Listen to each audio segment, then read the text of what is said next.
What's up, y'all? It's Katie Mack. And I'm Jared Solomon. And we're back with a new episode of Boxer the Movie Podcast. Boxer is a feature film written, directed, and starring my wonderful co-host, Katie Mack. And Jared is not only the co-host of the podcast, he is also a producer of the film, my right-hand man. Like, I depend on him for everything. I just want y'all to know that. I mean, not quite everything, but every week we dig into working in Hollywood as an indie filmmaker. And we talk to our amazing cast and crew about their journey in the film industry and all the things that helps you get to know them on a more personal level. Yep. So now this week, it's all about behind the camera. Our cinematographer for Boxer, Austin Kite, joins us to talk about filming Boxer, his journey as a filmmaker, and what his favorite moment is working with us on set. Listen, this is going to be a good episode. You're not going to want to miss it. So welcome again to Boxer the Movie Podcast.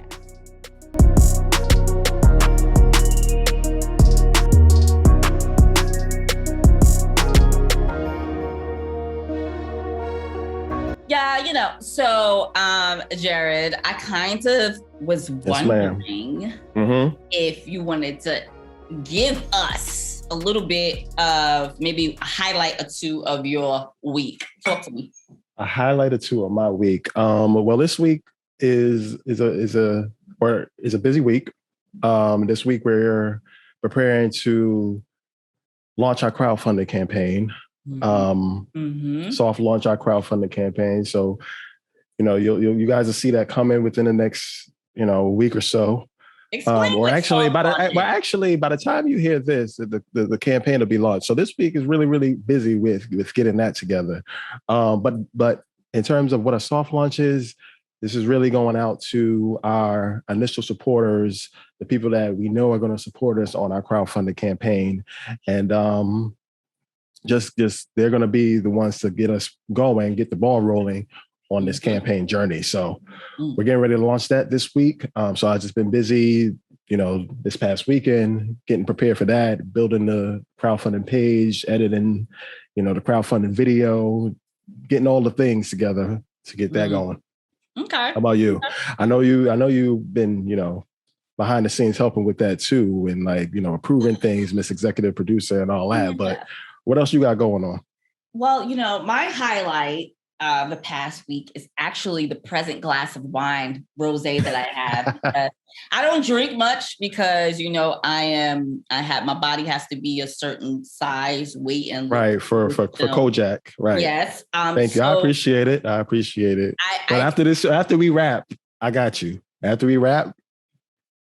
All the rosé, please. Thank you. What's your rosé? I was about to ask. What's your favorite? What's your favorite wine? Rose? Yeah, I mean, you're right. No, you know what? I don't know what you drink because the last time, not the last time, but a couple times, a couple game nights ago. Here we go. He ain't gonna let this go, y'all. No, because Katie tried to get me, y'all. I thought it was just like some regular shit. What did I give you? Some nasty ass licorice vodka. I don't even know what it was. Was it vodka? Was it tequila? Was it what was it? Some Russian shit? Yeah, it was some Russian shit. Katie tried to kill me, y'all. Guys, I got clips that I frequently put, well, not so frequently, but I put them on my Instagram stories of that night after Jared had his shots. Yo, it was a complete shit show. And if anybody wants to see it, just hit us up and I will don't hit us. Don't delete that, matter of fact. So yeah, I love rosé and I love mezcal. But Jared, you've been around me long enough. You know what I like. So mezcal. Yes, it's a form of tequila. It's a smoky kind of like tequila. All right. Delicious. But see, you can smoke tequila now? I mean, you can smoke anything if you really want to. You're right. Okay. But yeah, so that's really my highlight. I've been busy. I've been working with y'all. I have another show called Chit Chat with My Girls that I've been working on. Y'all can catch that on YouTube. Yes, Chit Chat with My Girls. Oh, hold up. Y'all check that out. Yes. Jared is the director of photography of Chit Chat with My Girls. Just in case y'all. So when y'all see that, just know. Okay. But yeah, so that's another little project it's a little something I'm working on.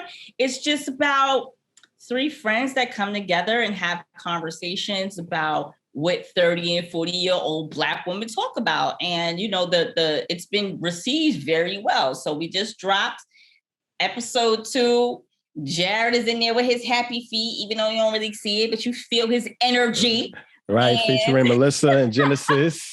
Yup, shout out to Yush, our sound engineer, and Yanisa, who is our makeup artist. Shout out to now. Look, y'all do not want to. When's episode 3 coming out? In a couple weeks? No, y'all definitely don't want to miss episode 3.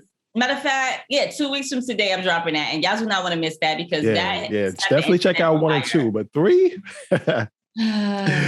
Okay, they got something for you. We got all of the things, but so we're gonna bring it back to Box of the Movie. But I asked you, and this is a part of what the highlights and all the things are. Right. You know, speaking of highlights, you know, I was thinking about shows that ended and really made me angry. And the first show that comes to mind, I mean, this is specifically to Black. Oh boy.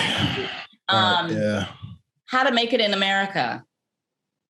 Kid Cudi. This was probably that was on HBO, right? It was on HBO. It was on HBO. Actually, you know what? I did background for that show. No, I mean, I did audition. I did do background on that show for a little bit. Yeah. Can I find that? Because it's not on HBO Max. Honestly, I don't even know what episode I was in anymore. Because I spotted everybody. Yeah. But no, that was a good show. I like that show. Is there any shows that ended? I mean, more recently, and I don't know. Some people say they knew it was going to be canceled. Some people didn't, like me. What? But I did not know that they were going to cancel Lovecraft. I just saw it over the weekend that they were going to cancel it, and it took me over the edge. And I'm like, why? How? We've been who was we? Well, they talked about that. We first was who is they? Lovecraft. Just like you already know who they is. Listen, when Lovecraft, when the first season premiered, when it was heading toward the end of the season, everybody was just like, "Yo, is there going to be a second season?" It was somebody confirmed, or they said that they didn't know. So, but it was very clear to me and to a whole bunch of other people, there wasn't no season 2. And that's before the finale. So now that holiday weekend, July 4th holiday weekend now, when Misha put out, you know, this is what could have happened, everybody's like, oh shit. She put that out? Yeah, she put out she did some, I think maybe some Instagram posts or tweets or something, but she put out a diagram showing where matter of fact, I don't even want to see it. This is going to upset me. This is going to upset me, like what could have been. But I feel like why they keep doing this to Journey? They cancel Lovecraft, they cancel Underground. Like, I got a question though. Would you rather be on a show that people are loving, it's so well received, it's Black, it's beautiful, it's lit well, it ain't the usual trauma? Would you rather be on a show that gave 10 episodes and be happy with that and then find out it ends, or be on a show that's a little bit that the bar is a little lower than that? It's a decent show, but you get another season. See, like for me, I'm like, yo, that Lovecraft, that shit was phenomenal. The visuals. Yeah, that's what I'm saying. That's why I'm like, what? How do you cancel that? It was beautiful. And you know, Jonathan. Listen, Jonathan. Oh, here you go. Here we go, y'all. I'm being a professional. I'm gonna go on mute. No, I'm just saying, Jonathan is an actor that I want to work with, and I'm just like, after seeing him in Lovecraft, because I couldn't get with The Last Man in San Francisco.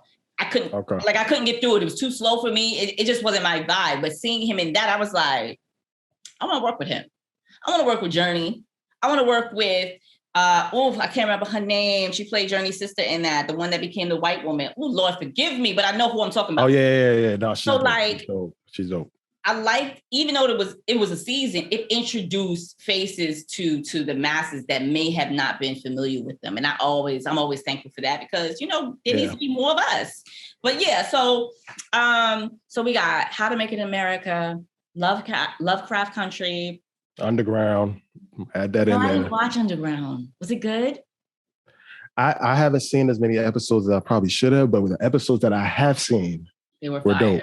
And everybody's always talking about how dope it was and all of that. But back to, I didn't answer your question about, whether I want 10 episodes or another season. I want to go with the 10 episodes that are, these amazing episodes. But then it's just like, then that fear starts kicking in where it's just like, oh, but what about the work? What am I going to do next? What's my next job going to be? Yeah, like you gotta let that go. I mean, you do gotta. I mean, to be on something like Lovecraft, I would give that up for Lovecraft.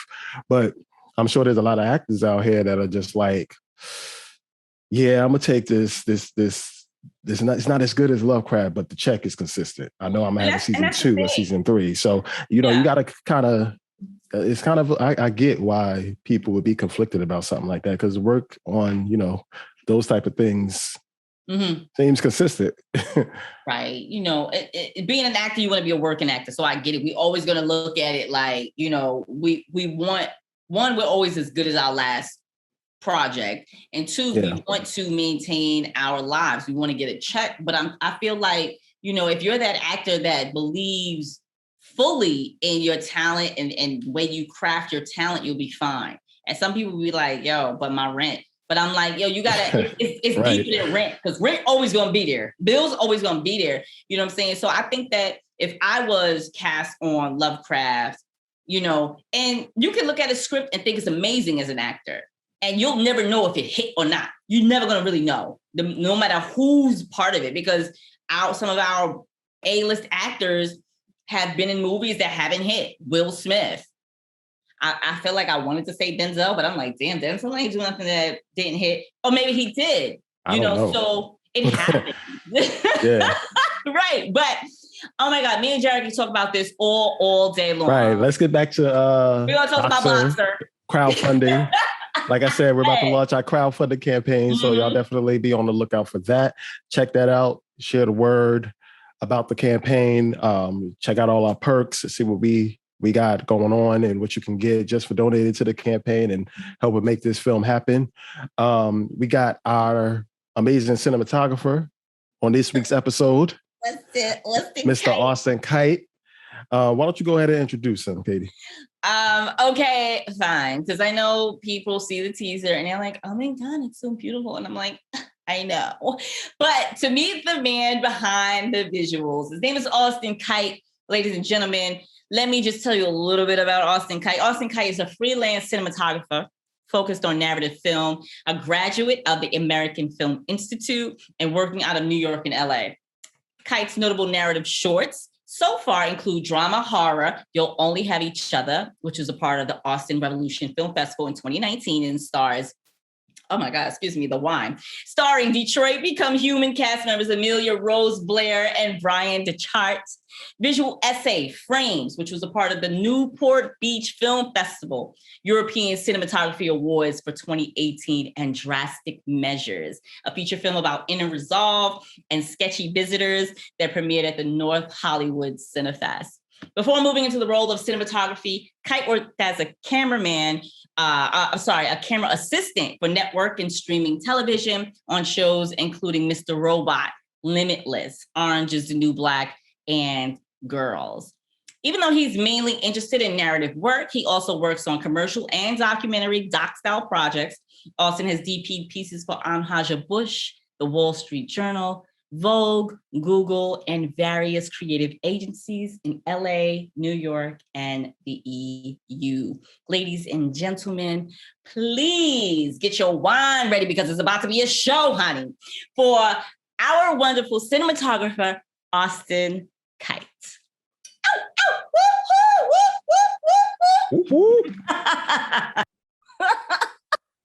Hey, Austin, how's it going? I'm so glad to have you here today. Hi, thanks for having me here today. What's up, Austin? Not much. Celebrating the independence of our planet, I guess. Of the whole planet, right? Yeah, exactly. Yeah. Important parts. Right. All right. So we're just gonna get this started. Where did you begin your career, Austin? How did your whole career come to pass? What got you into filmmaking, DPing? all that good stuff? Well, I started out doing visual effects in some small houses in France, where I'm originally from, out in the outskirts of Paris, and transitioned into meeting a couple of commercial cinematographers and things like that. I met a guy who was doing some feature films and some indies in France, who was American, who ended up being a professor at the Savannah College of Art and Design. And he was just shooting stuff over the summers while they were away.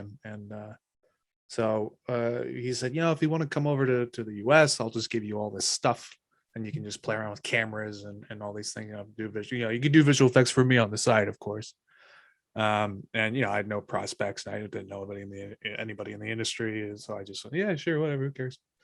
So I went off and went with him with SCAD and had a nice 4 years there, and then wound up going to Atlanta for a short period of time, then going up to New York, and just bouncing around from New York to Los Angeles, and there again ended up going to the American Film Institute for a couple of years after working in TV for a bit. While still shooting some small narrative stuff and commercials on the side. And then I've been shooting stuff ever since, from documentaries to fashion stuff, to narrative work, to a couple features, and just been rolling around town. Dope. Yeah. We've seen you've been everywhere. Especially when we first scouted you out, we took a look at your website and we were like, oh, yeah, this dude does everything. Like, let's call him in. And you've been amazing. Shooting the prelude that we already have. I'm pretty great. Yeah. Yeah. Austin. I agree. The humblest person I know. Guys, ladies and gentlemen, again, Austin Kite, guys, give it up. Right, get used to it. All right, so Austin, in an interview that you did with Voyage LA, you attribute your career path to your little brother.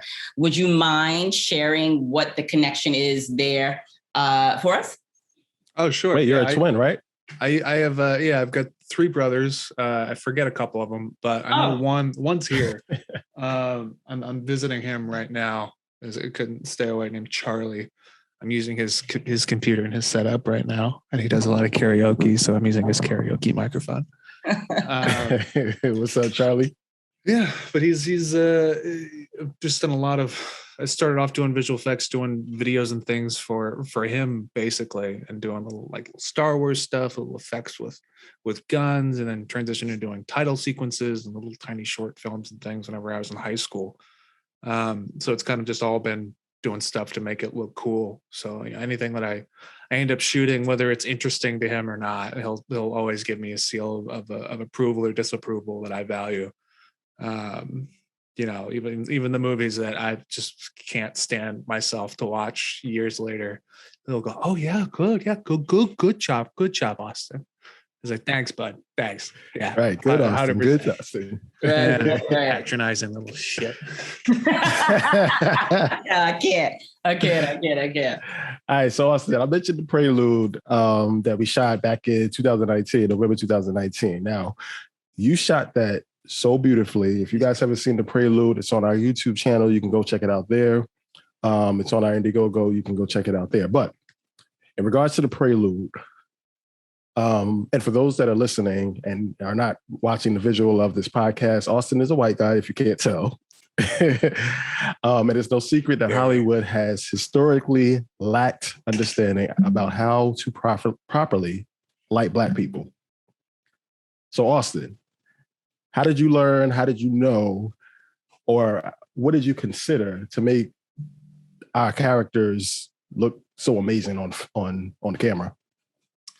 Well, I think it's a lot to do with just understanding just light in general and how lenses and things, refractions and reflections and all this stuff really work. And kind of just paying attention. I think it's the same thing with, back in the day, they used to have, for measuring out film and seeing exposure right, they had this I think it was called a Betty or something like that. It was basically this white woman in the 50s that whenever you were trying to set film up properly and have it exposed properly, you'd set it up to whatever her sort of thing was. He had this like very pasty white woman, like with this blaring light hitting her and all these colors. That's what you would match the film up to. And so like from the very beginning, that was how people measured things. That was it. Oh, Shirley card, I'm saying. Yeah, Shirley card. Yeah. Okay. I think I'm thinking Betty Draper. 40s. From the 40s? Oh, wow. Yeah, it's you know, and it's perfect. It's gone all the way through from like the from the 40s all the way up into the 80s and 90s even. So I remember seeing these in a lot of even the 1 hour photo boxes. They still had these cards that people would match things up to. And it's really just people kind of accepting a default or accepting a standard or accepting how the stuff was done or has been done and just kind of continuing on in that motion. And that's kind of how people tend to do lighting as well, is you have kind of a set thing. You have what works. You have the things that's not going to get you fired. So if you have a whole bunch of films that are just predominantly white people, you know, white people are very pasty. You don't have to use a lot of light. You can use hard light. It's fine. But with darker skin tones, you know, anything that's not kind of pasty, you start getting all this reflectivity that you can't see whenever you're shooting with an all white cast. Instead, you try to like block it out. Because if you have an all white cast and you have a lot of reflectivity on their skin, which is why we use kind of a lot of the makeup and powder and things like that, it blows out the exposure. It just looks like really, really strong. But with darker skin colors from like, you know, even just slightly tan all the way down to like deep, deep, dark black skin tones, it can look really, really beautiful and really lovely and nice. And so trying to learn to embrace that instead of just, you know, powdering up everything and just having like one typical type of light source and not having it be sort of based off this reflectivity that can make this form and this function and all these shapes of someone's face just look so nice and three-dimensional and expressive. That was kind of the approach that I kind of take towards different skin tone and different lighting. And it changes between stuff. We did all black cast for this, but I've done that with mixed cast, and it's kind of just, you know, instead of just setting up the lights and setting up whatever, you know, works normally in a generic situation, it's kind of just looking who's there and just paying attention. So it's not that difficult to switch something up to different skin colors or different different facial structures or even different. It just depends on how much time, how much effort, how much you care, and are you going to make those step towards it? Yeah. Okay, so it's not that difficult. That's the main thing that just stood out it's really not about what you just said. It's not that difficult. It's not that hard. They just have to take a little time to you just got to adjust it from. That's the TLDR. It's just, you know, pay attention. Right. It just, you know, put in the effort to tweak the light a little bit and make us glow. Okay, dope. Thank you, Austin. I appreciate you, Austin. Thank you. Yeah, I'm pretty great. Here we go.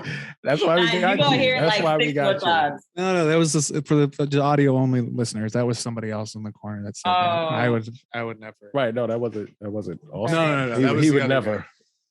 He would. Austin? Please. All right. So I'm glad that you brought up, you know, the Shirley cards, Austin, because that was actually going to be my next point. But you know, you're so good like that. You make it easy, right? For people to understand. Sporadic, yeah. Oh, yeah. You know what I'm saying? So all over the place. Guys, imagine being with Austin on set, but we'll get to that later. A lot of jokes, a lot of good times, but all good across the board. So speaking of the Shirley cards and using this pasty white woman to kind of be the standard of how to light people. Like in 2021, I think about that and I'm just like, yo, what the fuck? Like, how could that have even happened? But from what I understand, those things shifted when companies like Kodak couldn't tell different colored wood products apart. So the change for us as brown people didn't really come along until 2010. You know, that's when Ari Alexa came on the scene and it really changed how people were shooting digital and the kind of results that, you know, they could get, you know, and to jump back to what Jared was saying about the Prelude, you know, we knew from jump when we met you that you were the person for the job. But, you know, getting to set and that November of 2019 and it being just such a dope experience, but having the dope experience, not even getting halfway through the full project, but to see what came of those 6-7 days we shot the teaser, that footage, like Jared, I don't know about you, but even seeing it raw. Now, for those who might not be familiar with the terminology, raw footage means it's just as is. It's just how it's shot. It's not edited in any way. There's no color. There's The color's no very coloring. muted. Yeah, so it's huge files of just what the camera shot, and just the way it was lit. Shout out to Timothy Amatuli, who was Austin's right hand on the set, or second hand. He was our grip gaffer. He's super dope. That footage, Austin, I was just like, okay, so Jared, check this out. We're not doing another motherfucking project unless Austin Kite is at the head with us. Like, and that's on everything I love. That is what I said, because I've worked with, DPs in the past, and they've all been great. But like, to get to where I am in this journey of my career, or in this chapter of my career, and to have met you, and to have you bring my vision, to light the way you have, no pun intended, has been amazing. So, what my question to you, Austin, is, I know you love narrative. What is it about narrative that, makes you like lean toward it? What is it about Boxer that made you be like, yo, I need parts? Yeah, it's kind of just it's a translation of someone. It's a journey of characters. It's how they kind of change scene to scene, shot to shot.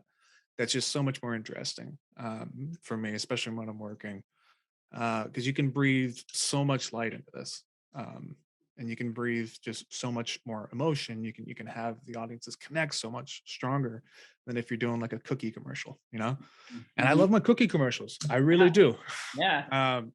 But it's hard to do it in a 30-second, 1 minute spot. It's hard to do it, in the purview of a short film, which really has a very kind of selective thing that people are looking for nowadays, which is kind of just a big twist at the end and some small character stuff that makes you think about it. You can't really have it go throughout a longer form piece.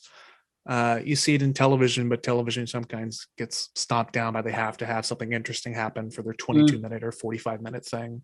Mm-hmm. They can't just kind of have an episode that's just about somebody just feeling something or they don't have the ability to acquire their moments because they need to have a story done in 22 minutes. Basically it's Boxer itself, but a lot of different characters dealing with a lot of subtle emotional things, and it was super interesting seeing you have these characters that experience loss, that experience not so much hate but disdain for a world that they came from. They have sort of a way they don't want to face it. They have ways of dealing with it. I mean, you have so many different avenues of showcasing this stuff that's just so much more interesting for a cinematographer, to have all these different levels and layers of emotions that contrast from scene to scene, or build from scene to scene and then contrast later. So it's just so much more fun for me. It's why I love doing this narrative stuff, and I like it when people are written nicely and people are written smartly, and you have sort of a thread that you can follow, and it just makes it so it's it just stimulates your brain more. I love my cookie commercials. He's reiterating, guys, that he does love. please continue to hire me on those. I really right. Jared, go ahead. I know you want to jump in. So, you just complimented Katie on her amazing writing of this film. Very well produced too. Yeah. Oh, well, thank you. I wasn't reaching for that. Right. Thank you. And just her character development in the film. But what is it like working with Katie as a director? Guys, I'm gulping so big. Right, because I'm hesitating. Like, I wanted to ask that question, but I'm like, this is Austin, so I'll get ready for what he's totally about to say. Fine. He's smart, right? He won't fuck this up. Should I leave? Come back? I don't know. Working with Katie's, it's interesting because you have someone who's a writer and a director, but also in a lot of the scenes as well. So it's from any different moment, you're speaking to one of three Katies, sometimes four, and you have to kind of navigate which one you're going through and which one is dealing with what. Yeah, of one of the four. Is she fighting with the director right now? What side am I picking? So it's it's a difficult task, having a lot of hats on at any given moment. And everyone on indie productions deals with that to some extent. Everyone's becoming a producer for a second within their own department, trying to decide, do I really need this for this budget? Can we push this off somewhere else? Fighting the creative side. This is it's gonna look so cool if I do this. Yeah. Right. And then you're also fighting off against the Katie on that all the guy. All the time. That's the version that you hope is in charge. The majority of the time is the producer version. And then when you have any of the cool stuff on set, or you're dealing with like story and character, you hope all the creatives are in charge. So it's kind of, it's a right brain, left brain thing that you're having to hop over against. And it's a very difficult thing for a lot of people. And it's a hard thing for somebody to switch over a lot of times. So like I have difficulty just in my day-to-day life, just dealing with like lights and math, and then jumping over and talking about story directly afterwards. So I can't do the 4 different stuff. I stay in my lane. It's so hard. I'm glad you brought that up, Austin, because people often are curious about that. They're like, wow, Katie, you're doing so much. And like, I'm like, yeah, it's hard work. But as soon as I get home away from people and that fucking door closes, I'm like weeping, like, this is too much. It's like overwhelmed. I can't do this. So, that's why I'm glad that, even though we're doing all of these things to make people aware of Boxer, I really have to schedule my day and my time, because I have to give myself time to go into the script and be the director and kind of do the things I need to do and get my work ready for you when we're on set. Then I have to go back into the script as an actor and try to like make sure that my foundation and my reality and all of those things that needs to make this character come to life are there. And then, I'm working with Jared and Shakisha and Sabine on the producer level. So it's just like, but let me say this. I am so glad that I have the team that I have, Austin, because they make the 4-6 hats I wear, they make it easier for me, because I think that me and Jared know each other so well. Like we have a group text, obviously, but if there's a question or something that comes through, Jared will be on it. Like, he'll be like, I got it, because I'm like crying in the corner with the script. Like, I want to add another scene, but I can't because Jared said this no more. Right, because that's going to cost a whole nother. You can't do that. Hell no. This is I got to add 3 more lines to an Excel spreadsheet. And, Austin, you saw the blue pages. I almost freaked out about the blue pages. She added like 2, 3 more scenes, and I was like, what? You mind your business. Is this? Okay. This is like 4 more days. I freaked out a little bit. But I ended up being able to, fit it into, a couple of days. But at first I was like, nah, we gonna have to cut that back out. I scared him because I'm like, hey, yeah, me and Austin were on our creative call and we were doing the scene with like Kojak and Frankie in the house or whatever. And I told him, I was just like, yeah, just so you know, me and Austin were talking about the scene. Before we got off the first page, it was already 7 different shots. So just so you know, this is going to be a whole day of shooting. So Jared like freaked the fuck out, Austin. That was before I realized that scene continued into another scene. But no, I actually, luckily for me, she told me that first. And then I went and looked at my schedule and I was like, oh, I was already thinking that. I already had these 2 scenes scheduled for one day. So those scenes are actually scheduled for the last day on their own. So I was like, ooh, that boy is good. I done scheduled it. Asmi's got shit on a lot. But at first I was like, what? What do you mean? What do you mean another day? Katie. Right. But then I went and looked at my work and I was like, oh, wow, you already did that. Yeah. I'm happy that I have y'all. And as much as I want to share Austin, there's a part of me that's gonna like people be like, yo, you think Austin will like, you know what I'm saying? You think he'll be interested in my project? And I'll be like, fuck no, because he's busy for the whole you know how hard it is to schedule a Zoom conference with this fucking guy?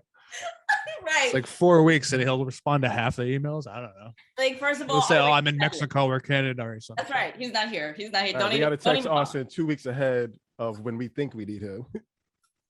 Like, hey, Austin, are you stateside? Because we figure you're not. Yeah, I've gotten that text. See, we're just, look, I love it. I love this. I think it was really dope to have you on. I'm so happy that you made the time for us today. Because every time Austin responds, these are always fun.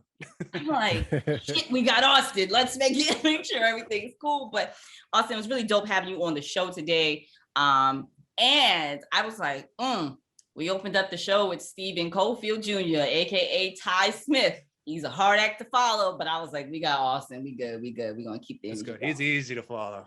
You're gonna hear this and be like, no worries. That goddamn Austin. Yeah, so I'm good. I think this is a dope episode. Jared, what about you? Got anything else for Austin?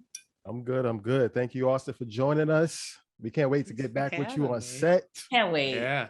Can't wait. Yeah, me too. It's been too long. It's been great, but that's gonna make it even more worth it when we get there.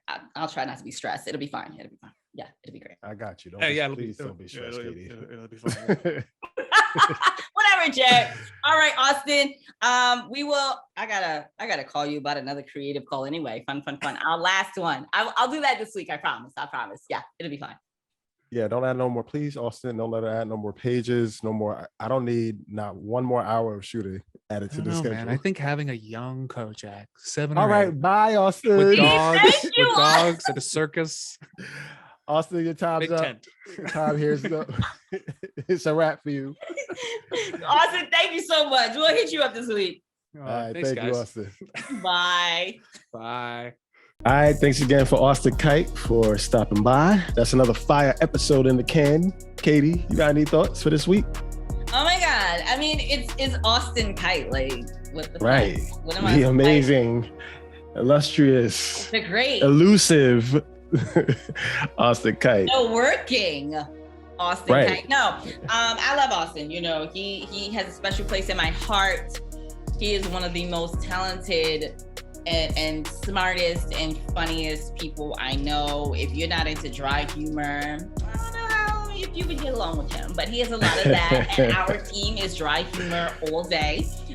So yeah, I thought it was a dope episode, and I'm really glad that we got Austin Kite to round out the second episode of the Boxer Movie Podcast. Right.